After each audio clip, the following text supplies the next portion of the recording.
2.0 এখানে সত্য ঘটনা শোনানো হয়। ওয়েলকাম ব্যাক, সকলকে স্বাগত হরর 2.0 8 নাম্বার এপিসোডে। সঙ্গে আমি সৌমিক। আজকের ঘটনা পাঠিয়েছে শুভদীপ। আর আপনার সঙ্গে ঘটে যাওয়া ঘটনা আমাদের কাছে শেয়ার করতে চাইলে ডিসক্রিপশনে নাম্বার দেওয়া আছে, বলে অথবা লিখে পাঠাতে পারেন। আপনার ঘটনা ভালো লাগলে অবশ্যই আমাদের চ্যানেলে আপনার ঘটনা বলা হবে। সেদিন ছিল পূর্ণিমার রাত প্রায় 3টা বাজে। আমি গভীর মনোযোগ দিয়ে বই পড়ছিলাম। বাসার সবাই ঘুম।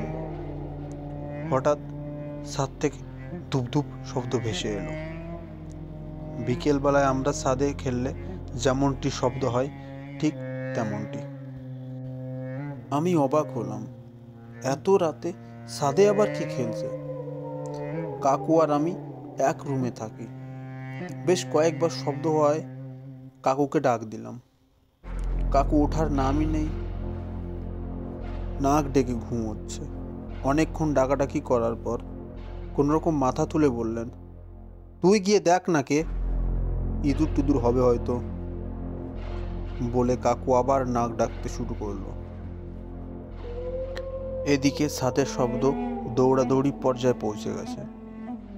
আমি আশ্চর্য হয়ে লক্ষ্য করলাম, আমার তেমন ভয় করছিল না, বরং দেখতে ইচ্ছা করেছিল এত রাতে ছাদে কে দৌড়াদৌড়ি করছে।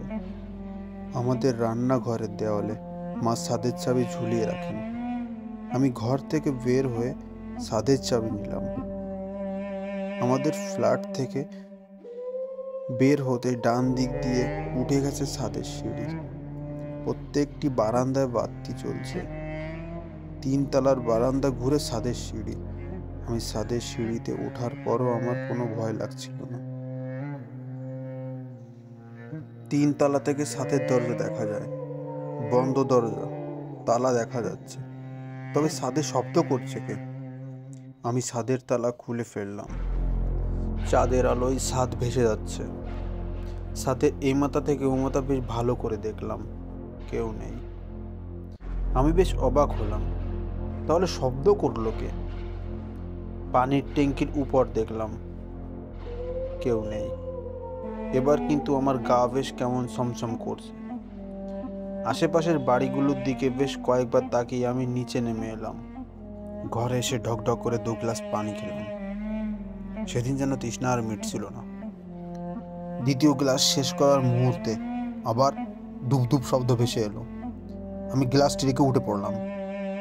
ছাদের সিঁড়িতে এসে দেখি ছাদ তালা মারাই আছে, দরজা বন্ধ, কিন্তু দরজার ওপাশে কে যেন দৌড়াচ্ছে। আমি ভয়ে ভয়ে তালা খুলে ছাদে এলাম। আমি পুরো ছাদ বেশ ভালো করে দেখলাম, না, কেউ নেই। নিজেকে বোকা বোকা মনে হচ্ছিল।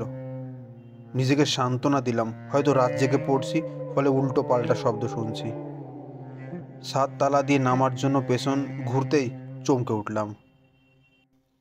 হাতের ডান পাশে সিঁড়ির শেষ মাথায় ছাদের দেয়াল ঘেঁষে কে যেন বসে আছে। ভয় আমার শরীরের রক্ত যেন ঠান্ডা শীতল হয়ে এলো। আমি ভয়ে কোনো রকম ওকে জিজ্ঞাসা করলাম, কে কে ওখানে? হালকা আলোয় স্পষ্ট দেখা যাচ্ছে দুটো হাঁটুর মাঝখানে মাথা রেখে কে যেন বসে আছে।